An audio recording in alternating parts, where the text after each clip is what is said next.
अगर आप अमेरिका घूमने या फिर किसी फैमिली विजिट पर जाना चाहते हैं और B1 B2 वीज़ा लेने की सोच रहे हैं तो ये वीडियो आपके लिए बहुत इंपॉर्टेंट है।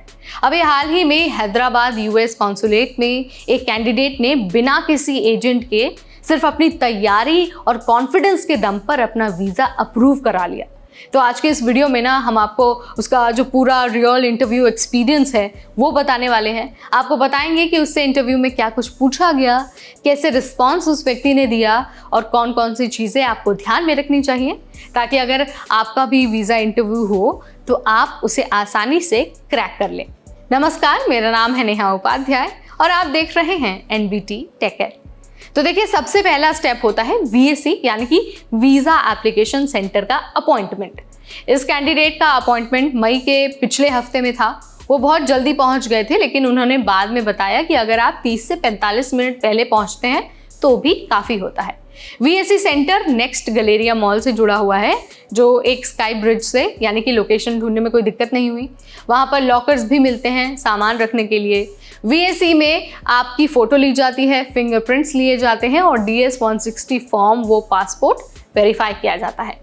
देखिए, कोई इंटरव्यू नहीं होता है, बस प्रोसेसिंग होती है।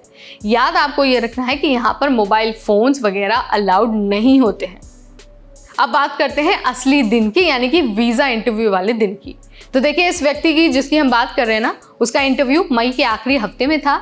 उसका टाइम स्लॉट था 9:45 AM, लेकिन वो 8:35 AM ही वहाँ पर पहुँच गया और सरप्राइजिंगली उन्हें जल्दी एंट्री भी मिल गई।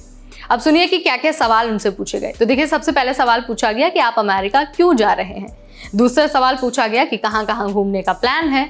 तीसरा सवाल पूछा गया कि ट्रिप का खर्चा कौन उठाएगा। और चौथा सवाल पूछा गया कि क्या आपके कोई रिलेटिव US में है। और देखिए, कैंडिडेट ने ना बहुत शांति से कामली सारे रिस्पॉन्स दिए कि उनका भाई US में है और उन्होंने उसका वीज़ा कॉपी भी दिखा दिया। पासपोर्ट कॉपी नहीं था, लेकिन फिर भी ऑफिसर ने मुस्कुराते हुए कहा your visa is approved, have a safe trip. बस इतना सब कुछ हुआ, यानी कि इतना सिंपल सा इंटरव्यू था। कोई घबराहट नहीं, कोई टेढ़ा सवाल नहीं, बस क्लियरिटी और ऑनेस्टी की वजह से वीज़ा इंटरव्यू क्लियर हो गया। अब एक और चीज़ है जिसने शायद इस केस को और ज़्यादा स्ट्रॉन्ग बना दिया, वो था ट्रैवल हिस्ट्री। इस कैंडिडेट ने पहले मलेशिया, सिंगापुर, थाईलैंड, इंडोनेशिया और UK जैसी कंट्रीज़ का ट्रैवल किया हुआ था। अब ऐसा नहीं है कि बिना ट्रैवल हिस्ट्री आपका वीज़ा रिजेक्ट हो जाएगा, लेकिन हाँ, ये एक तरह से ना पॉजिटिव फैक्टर ज़रूर होता है। ये दिखाता है कि एप्लीकेंट वापस अपने देश आना चाहता है, यानी कि ओवरस्टे का इस व्यक्ति का कोई इंटेंशन नहीं है। अगर आप भी B1 B2 वीज़ा के लिए जा रहे हैं तो कुछ सिंपल लेकिन बहुत इंपॉर्टेंट टिप्स को ना आपको ध्यान में रखना है। सबसे पहला टिप है कि आप DS-160 फॉर्म को खुद भरें, और या फिर आप अपने किसी भरोसेमंद इंसान से भरवा सकते हैं। उसमें जो भी लिखा हो वो याद होना चाहिए। सवालों के आंसर शॉर्ट और क्लियर होने चाहिए। लंबी लंबी कहानी आपको नहीं सुनानी है। इसके अलावा इंटरव्यू के दौरान आपको बहुत कॉन्फिडेंट रहना है, लेकिन ओवर स्मार्ट बनने की कोशिश नहीं करनी है। बहुत सिंपल कपड़े पहन के जाने, और आपको ना देख के लगना चाहिए कि हाँ भाई, ये बंदा बहुत प्रोफेशनल है। आपको सूट बूट पहनने की ज़रूरत नहीं है। ध्यान ये रखना है कि आपको झूठ नहीं बोलना है, क्योंकि अगर आप झूठ बोलते हुए पकड़े गए तो आपका वीज़ा उसी वक्त रिजेक्ट हो जाएगा।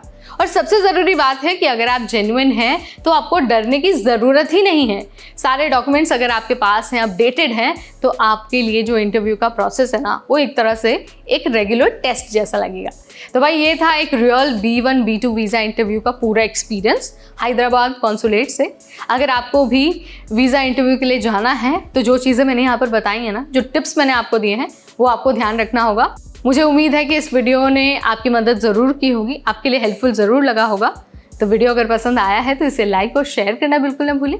ऐसे अपडेट्स के लिए stay tuned to NBT take.